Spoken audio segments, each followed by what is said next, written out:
نحمدہ و نصلی و نسلم علی رسولہ الکریم،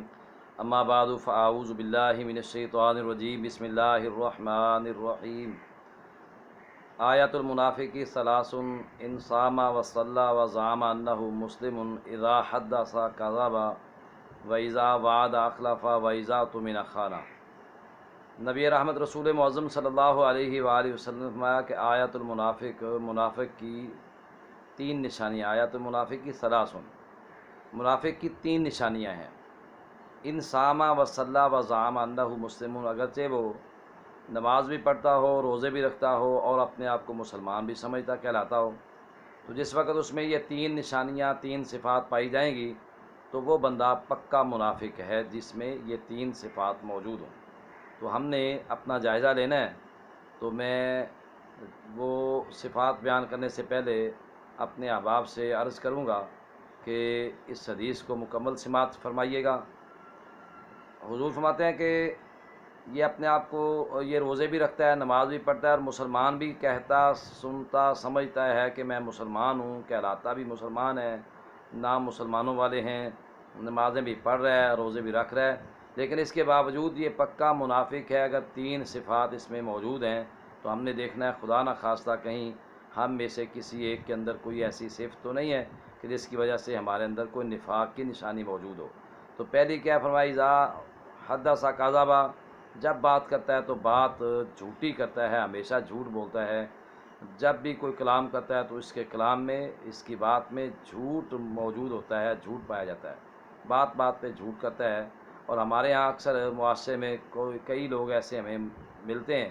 کہ ہمارے معاشرے کے لوگ ان کے بارے میں کہتے ہیں کہ چھوڑو اس کی بات ہی نہ کرو، یہ تو جھوٹا آدمی ہے،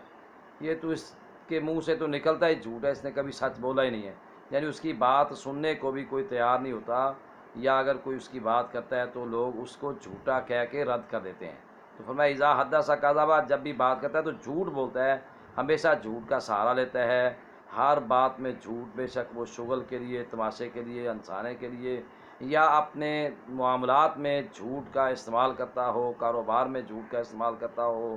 اور یہاں پہ ہم نے توجہ کرنی ہے کہ ہمارے کئی لوگ ایسے ہیں کہ جو دن بھر میں کاروبار کرتے ہوئے جھوٹ بولی جا رہے ہیں، اور ساتھ ساتھ لوگوں کو یہ بھی کہتے ہیں جھوٹ نہ بولیں تو سودا نہیں بکتا، جھوٹ نہ بولیں تو کاروبار نہیں چلتا۔ تو ان بھائیوں، بہنوں اور احباب، دوستوں کے لیے اس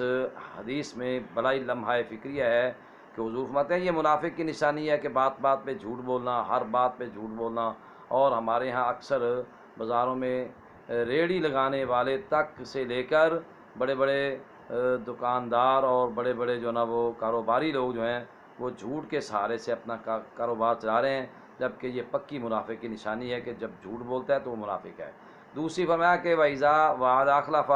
جب وہ کسی کے ساتھ وعدہ کرتا ہے تو ہمیشہ اپنے وعدے کی خلاف ورزی کرتے ہیں۔ تو یہاں پہ ہمیں معاشرے میں کثرت کے ساتھ ایسے لوگ ملتے ہیں کہ جو ہمیشہ اپنے وعدے میں جھوٹ بولتے ہیں، خصوصاً کاروباری لوگ لین دین کے معاملات میں صبح آنا، شام کو آنا، کل آنا، اگلے دن آنا، تو وہ جھوٹ کا سہارا لے کے اپنی جان بچا رہے ہوتے ہیں۔ تو فرمایا کہ اذا وعدہ خلفا، جب بھی کسی کے ساتھ کوئی وعدہ کرتے ہیں تو اس کی خلاف ورزی کرتے ہیں۔ تو ہم نے اس بات پہ توجہ کرنی ہے کہ کہیں ہم میں ایسی کوئی صفت موجود نہیں ہے کہ ہم کسی کے ساتھ وعدہ کرتے ہیں تو جھوٹا وعدہ ہوتا ہے۔ تو جھوٹا وعدہ کرنے والا منافق ہوتا ہے، ہمیشہ اپنے وعدوں کی پاسداری کرنا ایک مومن بندے کی صفت ہے۔ تو ہمیں اپنے وعدوں پہ توجہ دینی ہوگی۔ اگر خدا نخواستہ کوئی ایسا وعدہ کرتے ہیں کہ جس میں جھوٹ کا شائبہ ہو یا جھوٹ بولتے ہوں تو ہمیں ایسی چیز سے اجتناب کرنا چاہیے، کیونکہ یہ منافق کی نشانی ہے۔ اور تیسری فرمایا کہ وَإِذَا اؤْتُمِنَ خَانَ، جب اس کو امانت دی جاتی ہے تو امانت میں خیانت کرتا ہے۔ تو اس میں بھی ہم نے توجہ کرنی ہے۔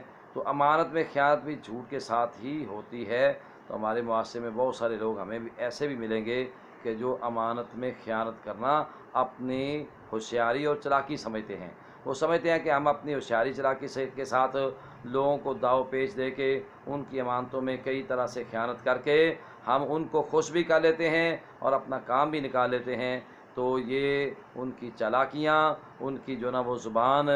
کی تیزیاں اور ان کا وہ کسی کی امانت میں خیانت کرنا، یہ منافق کی علامت و نشانی ہے۔ تو آئیے یہ تین نشانیاں جو میں نے بیان کی ہیں، حضور فرماتے ہیں کہ اگرچہ ان نشانیوں والا بندہ نمازی بھی ہو، یعنی یہ نشانیاں بھی موجود ہوں اور وہ نمازی بھی ہو، یہ نشانیاں بھی موجود ہو وہ روزے بھی رکھتا ہو، یہ نشانیاں بھی موجود ہوں اور وہ اپنے آپ کو مسلمان بھی کہلاتا ہو، تو فرمایا وہ بندہ منافق ہے۔ اور آخری ایک اور حدیث کی بات آپ کے سامنے عرض کرتا ہوں۔ ایک حدیث میں آتا ہے کہ وَإِذَا خَاصَمَ فَجَرَ، منافق کی یہ بھی نشانی ہے کہ جس وقت وہ کسی کے ساتھ جھگڑا کرتا ہے تو گالیاں دیتا ہے۔ تو یہ ہمارے معاشرے کا بہت بڑا المیہ ہے کہ ہم چھوٹی چھوٹی بات پہ لوگوں کو گالیاں دیتے ہیں، اور چھوٹی چھوٹے جھگڑے پہ ہم گالی گلوچ کرنے سے باز نہیں آتے، بلکہ بعض لوگ تو اپنے بھائی بہنوں کو، اپنے رشتہ داروں کو، اپنے دوستوں کو، بڑے چھوٹوں کو گالی دینا فخر سمجھتے ہیں، جبکہ حضور فرماتے ہیں کہ گالی دینا یہ منافق کی علامت ہے۔ تو ہمیں ان بدترین گناہوں سے بچنا ہوگا، کیونکہ اگر خدا نخواستہ کسی کی موت نفاق پہ ہو گئی، ہم منافقت کی حالت میں کوئی مر گیا ہم میں سے، تو اللہ تعالیٰ نے قرآن میں کہا کہ فرمایا کہ منافق جو ہے نا فی درک الاسفل من النار، وہ جہنم کے سب سے نچلے گڑھے میں ہوں گے۔ اللہ تعالیٰ ہمیں محفوظ فرمائے اس گناہ سے، اور اپنے معاشرے کو بھی اس برے گناہ سے بچانے کی ہمیں توفیق نصیب فرمائے، اور ہمیں معاشرے کا ایک اچھا شہری ہونے کے ناطے سے ایک اچھے شہری کا کردار ادا کرنے کی توفیق عطا فرمائے، تاکہ ہماری وجہ سے معاشرے میں امن قائم ہو۔ والسلام علیکم ورحمۃ اللہ وبرکاتہ۔